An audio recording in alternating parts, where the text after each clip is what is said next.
حضرت امیر محمد اکرم آوان مد ظلہ العالی دارالعرفان منارہ ضلع چکوال میں سال سال سے قرآن و حدیث کے اوپر خطابات کر رہے ہیں اور سلسلہ نقشبندیہ اویسیہ کے مطابق لوگوں کو ذکر الہی کی تربیت دے رہے ہیں۔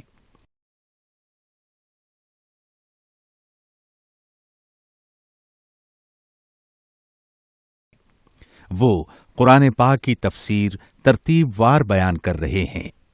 تفسیر قرآن کو وہ موجودہ ملکی اور بین الاقوامی حالات کے مطابق بیان کرتے ہیں۔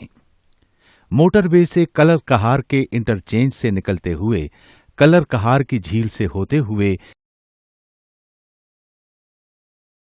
میانی، بوچھال اور نور پور سے گزرتے ہوئے دارالعرفان منارہ پہنچ سکتے ہیں۔ حضرت امیر محمد اکرم آوان نے بچیوں اور بچوں کی دینی اور دنیاوی تعلیم کے لیے سقارہ اکیڈمی کے نام سے ایک درسگاہ بھی قائم کی ہے۔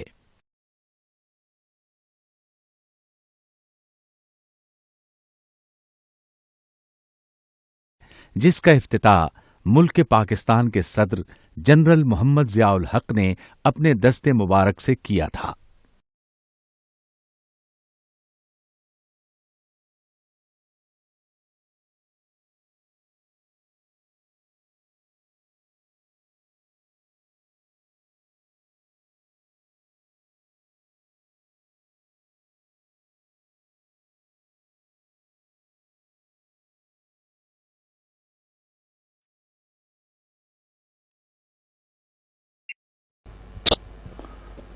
الحمد للہ رب العالمین والصلاة والسلام علی حبیبہ محمد وآلہ وصحبہ اجمعین۔ اعوذ باللہ من الشیطان الرجیم، بسم اللہ الرحمن الرحیم۔ کتب علیکم اذا حضر احدکم الموت ان ترک خیرا الوصیۃ للوالدین والاقربین بالمعروف حقا علی المتقین فمن بدله بعد ما سمعه فإنما اسمه على الذين يبدلونه إن الله سميع عليم۔ فمن خاف من موص جنفا أو إثما فأصلح بينهم فلا إثم عليه إن الله غفور رحيم۔ اللهم سبحانك لا علم لنا إلا ما علمتنا إنك أنت العليم الحكيم۔ مولا یا صلی وسلم دائما ابدا علی حبیبک من زانت بہ السرور۔ شروع میں جب آیات وراثت نازل نہیں ہوئی تھیں تو یہ آیہ کریمہ نازل ہوئی تھی۔ قرآن کریم کے احکام میں ناسخ و منسوخ احکام موجود ہیں، اور جو احکام منسوخ کیے گئے ان کے بھی دو طرح سے پائے جاتے ہیں۔ ایک تو وہ ہیں کہ حکم منسوخ کر دیا گیا لیکن تلاوت آیت باقی ہے، اور کچھ احکام ایسے ہیں کہ آیات کی تلاوت منسوخ کر دی گئی لیکن حکم باقی رکھا۔ تو یہ آیہ کریمہ ان آیات میں سے ہے جن کا حکم منسوخ ہو گیا لیکن آیت باقی ہے۔ حکم یہ تھا کہ تم پر فرض کیا گیا ہے جب کسی کی موت کا وقت آئے تو اگر اس کے پاس وراثت ہو یا مال ہو تو وصیت کرے، والدین کے لیے، رشتہ داروں کے لیے، معروف طریقے سے، جائز طریقے سے کچھ حصہ والدین کو دے، اولاد کو دے، بھائیوں کو، رشتہ داروں کو، جس جس درجے میں رشتہ داری ہے اتنا اتنا حصہ انہیں تقسیم کر کے دے اور اس کی وصیت کر دے۔ حقا علی المتقین، اللہ کے بندوں کے لیے یہ ضروری ہے۔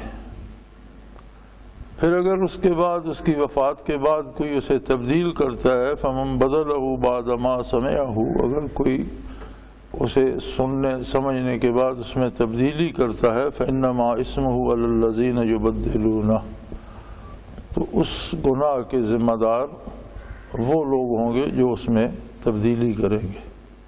ان اللہ سمیع علیم، اللہ سننے والا بھی ہے اور جاننے والا بھی ہے۔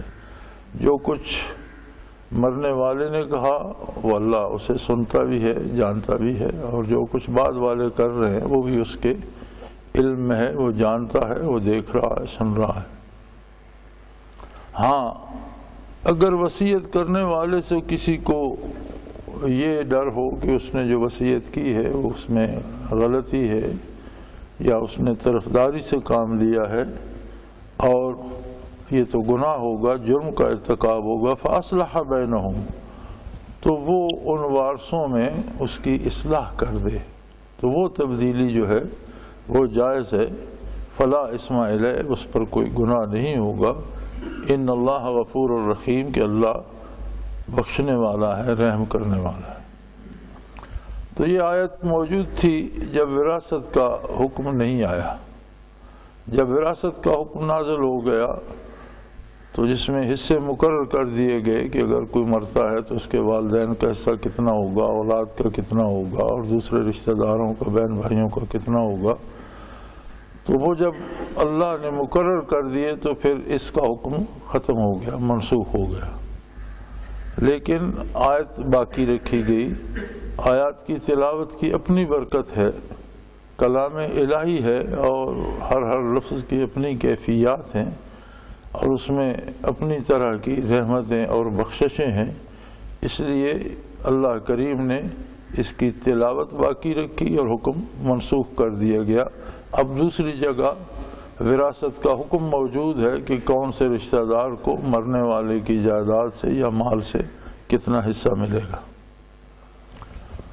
یا ایھا الذین آمنوا کتب علیکم الصیام کما کتب علی الذین من قبلکم لعلکم تتقون، اے ایمان والو، تم پر رمضان فرض کیا گیا جس طرح تم سے پہلے لوگوں پر فرض کیا گیا تھا۔ یعنی روزہ ایک ایسی عبادت ہے کہ جو تمام امتوں میں فرض کی گئی۔ اب یہ الگ بات ہے کہ احکام مختلف تھے، کس امت میں کتنے روزے ہیں، 10 ہیں، 20 ہیں، 30 ہیں، یا کن دنوں کے روزے ہیں، یا کیسا روزہ ہے۔ تو پہلی امتوں میں افطار کے بعد جب تک لوگ جاگتے رہتے، کھاتے پیتے رہتے، اور جب کوئی سو جاتا تو اس کا روزہ شروع ہو جاتا، اور پھر افطار تک اسے روزہ رکھنا ہوتا۔ بلکہ یہ طریقہ کار ابتدائے اسلام میں بھی آیا۔ تو ایک دفعہ ایک صحابی کام سے آئے، سارا دن مزدوری کی، تھکے ہارے تھے، روزہ افطار کیا، ان کی اہلیہ کھانا بنانے میں لگ گئیں اور وہ لیٹے اور سو گئے۔ تو سو جانے سے تو روزہ اگلا شروع ہو جاتا تھا۔ چنانچہ دوسرے دن وہ بھوک پیاس سے نڈھال ہو گئے، بے ہوش ہو گئے۔ تو اللہ کریم نے مسلمانوں کے لیے آسانی فرما دی کہ دوسرا حکم نازل فرما دیا، کلوا واشربوا حتی یتبین لکم الخیط الابیض من الخیط الاسود من الفجر۔ اس امت پر اللہ نے یہ احسان فرمایا کہ کھاؤ پیو جب تک سفیدی اور سیاہی طلوع فجر کی الگ الگ نظر نہ آنے لگے۔ جب فجر طلوع ہو جائے تب تک خواہ کوئی سو جائے اٹھ کے پھر کھا لے۔ تو کھاؤ کلوا واشربوا حتی یتبین لکم الخیط الابیض من الخیط الاسود من الفجر۔ جب فجر طلوع ہوتی ہے تو اندھیرا اٹھنے لگتا ہے اور نیچے سے سفیدی آنے لگتی ہے۔ تو جب وہ سفیدی کا خط واضح ہو جائے تو روزہ شروع ہو جائے گا۔ ثم اتموا الصیام الی اللیل، پھر روزے کو رات تک پورا کرو۔ تو عموماً روزہ رکھنے میں تو لوگ احتیاط کرتے ہیں، افطاری میں احتیاط نہیں کرتے۔ قمری مہینوں میں غروب آفتاب سے پچھلا دن جب ختم ہوتا ہے، رات شروع ہوتی ہے تو رات اگلی تاریخ کی ہوتی ہے۔ جیسے رمضان کا چاند دیکھ کر آپ تراویح پڑھتے ہیں، حالانکہ اس دن تو آپ نے روزہ نہیں رکھا ہوتا، لیکن وہ دن شعبان کا تھا، دن ختم ہوا، چاند نظر آیا تو رمضان شروع ہو گیا، رات رمضان شریف کی۔ اسی طرح شوال کا چاند نظر آتا ہے تو آپ تراویح نہیں پڑھتے، صبح عید کرتے ہیں، حالانکہ سارا دن روزہ تھا، رات کو کوئی تراویح نہیں پڑھتا۔ کیوں نہیں پڑھتے؟ اس لیے کہ رمضان مغرب کے ساتھ، سورج ڈوبنے کے ساتھ ختم ہو گیا۔ مغرب کی اذان اگلے دن کی پہلی اذان ہے، اور مغرب کی نماز اگلی تاریخ کی پہلی نماز ہے، اور وہ تاریخ چونکہ شوال کی ہے اس میں تو تراویح نہیں ہے۔ تو عموماً افطار میں لوگ تاخیر کرتے ہیں، دیر کرتے رہتے ہیں کہ جی اچھی طرح اندھیرا ہو جائے تو پھر تو رات شروع ہو گئی۔ اور روزے کا حکم ہے کہ ثم اتموا الصیام الی اللیل، روزے کو رات تک پورا کرو، رات میں داخل نہیں کرنا۔ ہمارے ایک زمانے میں رواج تھا کہ اذان ہوتی تھی تو ہم افطار کرتے تھے، وہ بھی غلط تھا۔ اذان سے پہلے افطار کا وقت ہوتا ہے، اور افطار کرنے کے بعد مغرب کی اذان کا وقت آتا ہے۔ جب سورج ڈوب جاتا ہے روزہ افطار ہو جاتا ہے، اس کے درمیان 5-7 منٹ کا وقفہ ہوتا ہے، پھر مغرب کی اذان کا وقت ہوتا ہے۔ تو دین کے معاملے میں کوتاہی یہ ہے کہ چونکہ دین کے پاس دنیاوی طاقت نہیں ہے، دین تو حکمران ہو کر رہتا ہے، محکوم ہو کر دین نہیں رہتا۔ دین اللہ کا حکم ہے اور یہ حاکم ہو کر رہتا ہے۔ جب اس کے پاس اختیار نہ ہو، اقتدار نہ ہو تو پھر دین نہیں رہتا، پھر جس کا جو جی چاہے وہ کرتا رہتا ہے۔ اب سرکاری حکم ہے، چاند دیکھا ہے اس نے بھی آج عید کر لی، اور جس نے نہیں دیکھا اس نے بھی کر لی۔ لیکن افطار پہ چونکہ کوئی سرکاری حکم نہیں ہوتا تو چھوٹے چھوٹے گاؤں میں بھی 5-5 دفعہ افطار ہوتا ہے۔ ایک مسجد کا مولوی کہتا ہے اب افطار کر دو، دوسرا 2 منٹ بعد کہتا ہے اب افطار کر دو، تیسرا 5 منٹ بعد کہتا ہے اب افطار کر دو۔ اور وہ افطار کی شرط انہوں نے اپنی اپنی گھڑیوں پہ لگائی ہوتی ہے۔ پہلی بات تو یہ ہے کہ گھڑیاں کبھی ایک ٹائم پہ نہیں ہوتی۔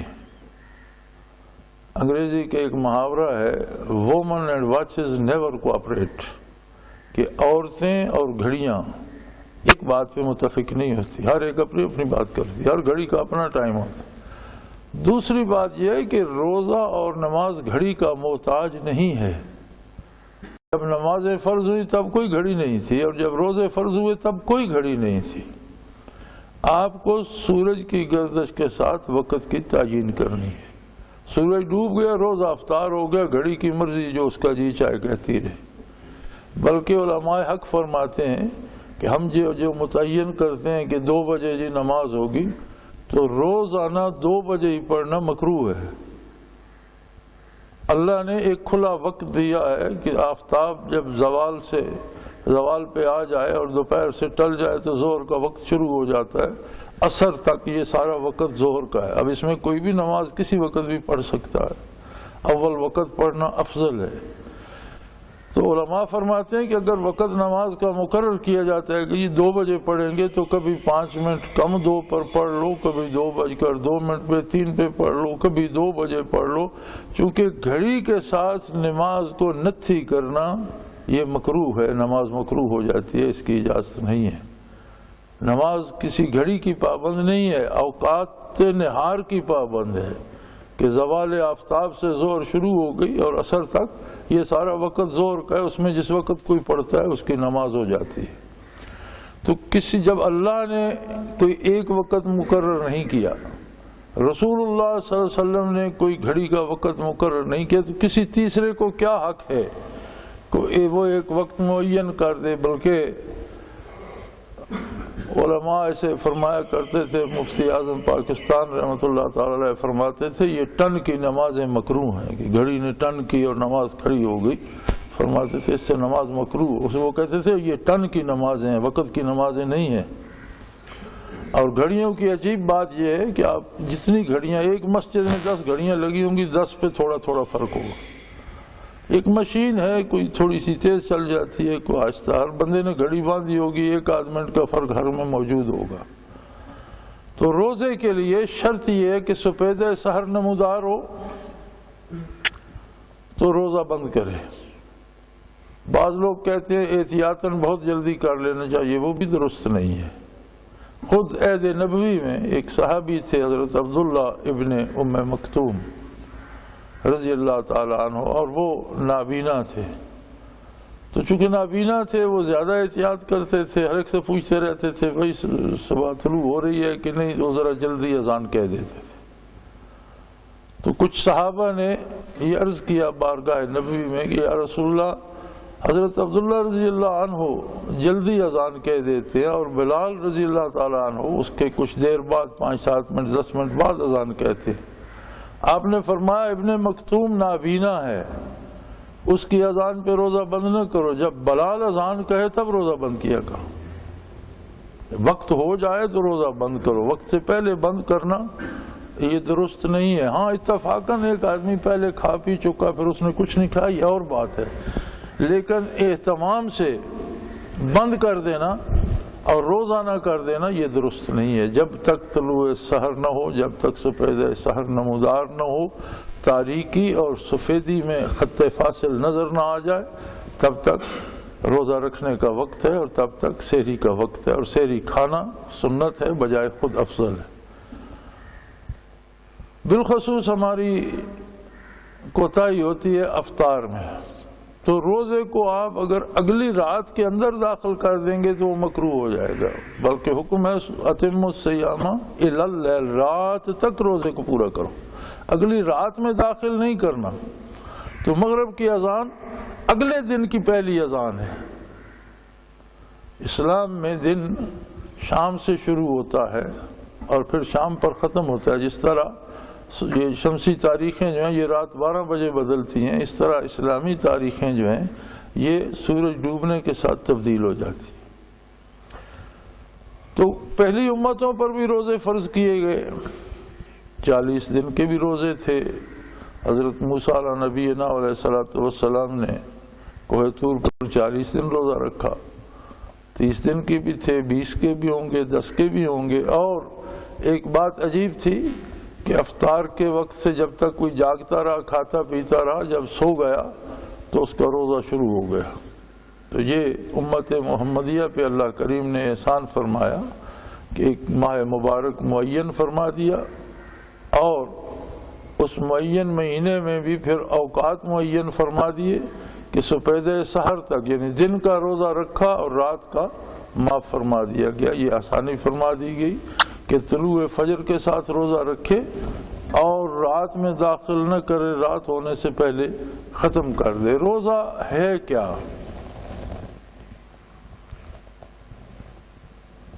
روزہ اطاعت الہی کا اور اللہ کے موجود ہونے پر یقین کا ایک نمونہ ہے، سمبل ہے۔ جس طرح عام زندگی میں اللہ پاک نے حکم دیا ہے کہ ناجائز طریقے سے کما کر نہ کھاؤ، چوری کا نہ کھاؤ، زبردستی کا نہ کھاؤ، حرام چیز نہ کھاؤ، حلال چیز کھاؤ، اسی رب نے اس ایک مہینے میں ایک خاص وقت تک کے لیے حلال کھانے پینے سے بھی روک دیا۔ مقصد یہ ہے کہ ہر سال ایک مہینہ یہ کورس ہو جائے کہ وہ چیز کھانی ہے جو اللہ جس کی اجازت دے، اور جس کی اللہ اجازت نہ دے وہ نہیں کھانی۔ حرام نہیں کھانا، دوسرے کا مال نہیں کھانا، کسی کو لوٹنا نہیں ہے، رشوت نہیں لینی ہے، چوری نہیں کرنی ہے۔ یعنی اللہ کے ساتھ ہمارا ایسا تعلق ہے کہ جب وہ حلال سے روک دیتا ہے تو ہم حلال بھی نہیں کھاتے۔ تو جن چیزوں سے اس نے عمر بھر کے لیے روک دیا ہے، حرام کر دی ہیں، ان کے کھانے کا کیا مقصد؟ اسی طرح جن کاموں کے کرنے سے منع فرما دیا ہے انہیں کرنے کی کیا ضرورت؟ تو رمضان المبارک کی اپنی ایک اس مہینے کی ایک خاص برکت بھی ہوتی ہے۔ اب آپ دیکھتے ہیں کہ ایک عام آدمی جو پارسا نہیں ہے، خطا کار ہے، لیکن جب روزہ رکھ لیتا ہے تو اسے اللہ کے پاس ہونے کا یقین ہو جاتا ہے۔ اب گرمی ہے، دوپہر ہے، جنگل میں ہے، میں نے خود اپنی آنکھوں سے دیکھا، گرمیوں کا رمضان شریف تھا اور ایک چرواہا اپنی بھیڑیں لے کر تالاب پر آیا تو بھیڑیں پانی پر ٹوٹ پڑی، سخت گرمی تھی اور گرمی کے دن بھی بہت بڑے ہوتے ہیں۔ تو اس نے چادر کا صاحبان سا بنا کر سر پر رکھا ہوا تھا. میں سڑک سے گزر رہا تھا, وہ آدمی آیا, اس نے بھی ہاتھ منہ دھویا, وضو کرنے لگ گیا, اپنی نماز کی تیاری میں لگ گیا. اس نے پانی کا گھونٹ تو جنگل میں بھی نہیں پیا. کیوں نہیں پیا؟ اسے احساس ہے کہ میرا اللہ میرے ساتھ ہے, وہ دیکھ رہا, اور تو کوئی وہاں دیکھنے والا نہیں. ہم گھروں میں ہوتے ہیں, سخت گرمی ہوتی ہے, اندر لیٹے ہوتے ہیں, کوئی بندہ دیکھنے والا نہیں ہوتا, پانی ٹھنڈا فریج میں پڑا ہوتا ہے, گھڑے میں پڑا ہوتا ہے, کوئی بندہ ایک قطرہ پانی نہیں پیتا, پیاس برداشت کرتا ہے. کیوں؟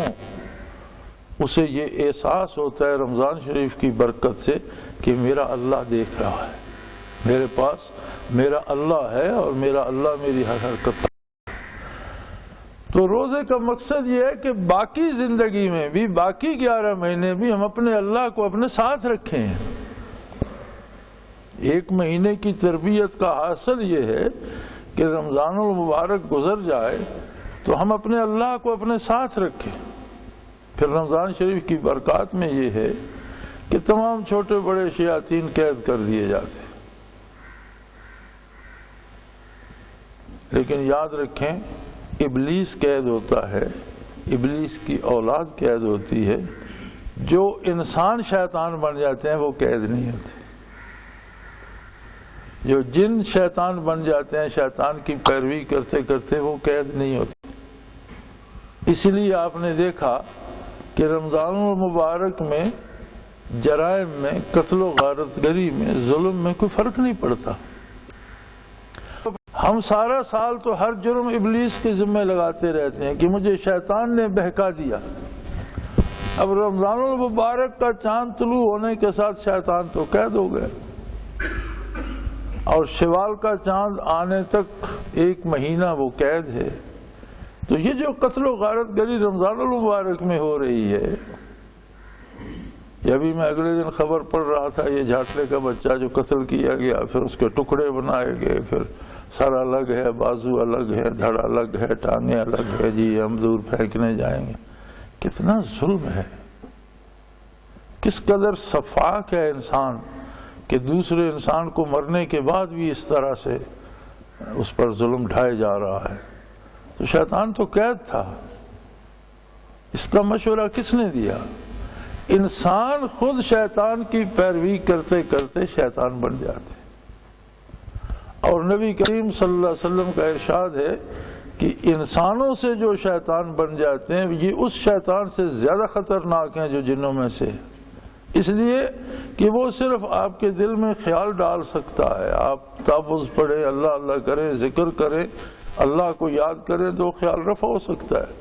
لیکن یہ آپ کے سامنے کام کرتے بھی ہیں اور آپ کو ہاتھ سے پکڑ کر لے جاتے ہیں کہ ایسا کرو. تو شیاطین الجن والانس, انسان بھی شیطان بن جاتے ہیں, جن بھی شیطان بن جاتے ہیں. اور آج کا انسان تو اللہ ماشاء اللہ جنہیں اللہ نے اپنی یاد کی توفیق دی ہے اور جو اللہ اور اللہ کے رسول کی اطاعت کرتے ہیں وہ بہت تھوڑے رہ گئے ہیں. اور اکثریت نسل انسانی نے شیطان کا روپ دھار لیا ہے. نہ کسی کی عزت محفوظ ہے, نہ کسی کی آبرو محفوظ ہے, نہ کسی کی جان محفوظ ہے, نہ مال محفوظ ہے, نہ آبرو محفوظ ہے. اور دنیا میں بے شمار حکومتیں ہیں, فوجیں ہیں, ریاستیں ہیں, عدالتیں بنی ہوئی ہیں, محکمے بنے ہوئے ہیں, انتظامیہ ہے, عدلیہ ہے, بڑی بڑی طاقتور حکومتیں ہیں. لیکن ہر حکومت میں ظلم بڑھتا جا رہا, انصاف کسی کو نہیں ملتا. اس کی وجہ یہی ہے کہ انسانوں نے شیطان کا روپ دھار لیا, انسان شیطان بن گئے. اور اس کا علاج کہ انسان شیطان نہ بنے, اللہ کریم نے رمضان المبارک تجویز فرمایا. اس مہینے میں شیاطین قید کر دیے جاتے ہیں, عبادات کا اجر کئی گنا بڑھا دیا جاتا ہے, اور رحمت الہی کے دروازے کھول دیے جاتے ہیں کہ ہے کوئی مانگنے والا جسے بخشا جائے. تو جسے اس ماہ مبارک کا روزہ نصیب ہو جائے یا قیام نصیب ہو جائے تو ایک روزہ یا ایک قیام زندگی بھر کے گناہوں کو معاف کرا دیتا. لیکن یہ یاد رکھیے جب گناہ معاف ہوتے ہیں تو ہمارے پاس کیا دلیل ہے کہ میرے گناہ معاف ہو گئے؟ اس کی مثال ایسی ہے جیسے کسی کو گہرا زخم لگا اور پھر وہ بھر جائے، تو زخم بھر بھی جائے تو جگہ زیادہ حساس ہو جاتی ہے، آپ وہاں انگلی رکھیں تو وہ محسوس کرتا ہے، درد ہوتا ہے۔ گناہ معاف ہو جائیں تو پھر گناہ کرنے سے ڈر لگتا ہے۔ گناہ کے معاف ہونے کی دلیل یہ ہے کہ اللہ کریم گناہ معاف فرما دے تو پھر گناہ کرنے سے بندے کو ڈر لگتا ہے۔ اور رمضان المبارک اتنا مبارک مہینہ ہے کہ کوئی کتنا گناہ گار بھی ہو، خلوص نیت سے توبہ کرے، ایک روزہ رکھے تو سارے گناہ معاف کرانے کے لیے کافی ہے۔ ایک رات کا قیام زندگی بھر کے گناہ معاف کرانے کے لیے کافی ہے۔ لیکن شاید ہم کیسے عجیب لوگ ہیں کہ 30 روزے رکھ کر، مہینہ بھر روزے رکھ کر، مہینہ بھر راتوں کو قیام کر کے رمضان گزرنے کے بعد ہم ویسے کے ویسے ہوتے ہیں، کوئی فرق نہیں پڑتا۔ چور چوری سے باز نہیں آتا، جھوٹا جھوٹ بولنے سے باز نہیں آتا، لڑائی لڑنے والا لڑنے سے باز نہیں آتا۔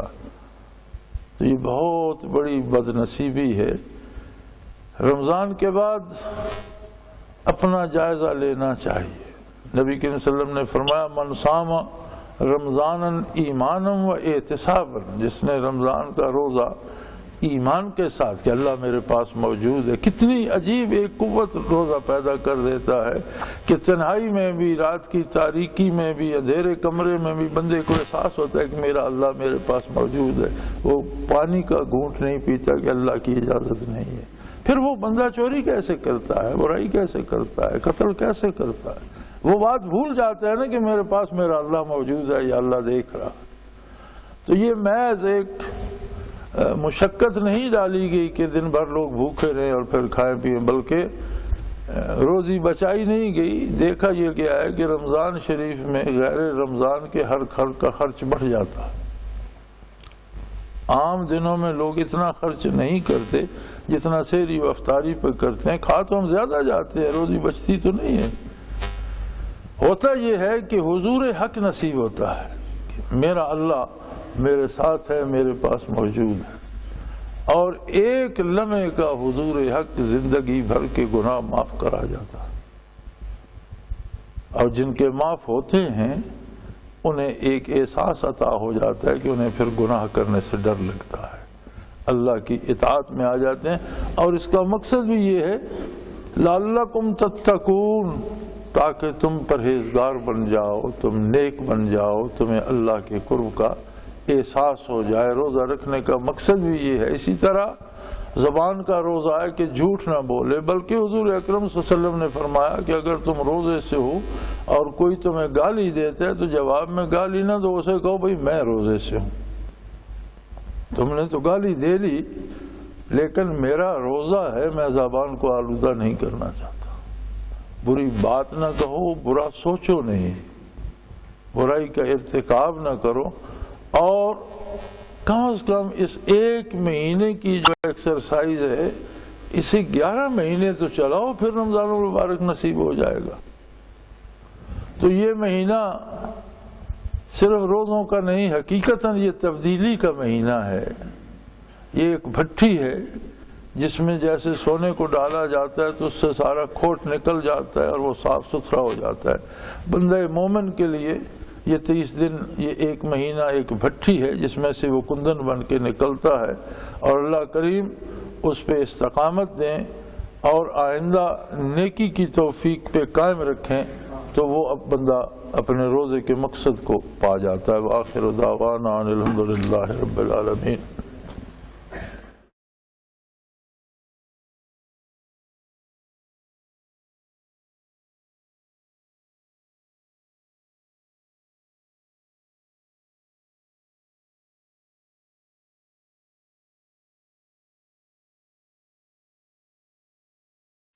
وہ تمام احباب جو اسلام کی طلب رکھتے ہیں ان سے گزارش ہے کہ دارالعرفان منارہ ضلع چکوال میں امیر محمد اکرم آوان صاحب کے خطابات سے مستفید ہوں۔ وہ ہر جمعے کو نماز سے پہلے بیان فرماتے ہیں۔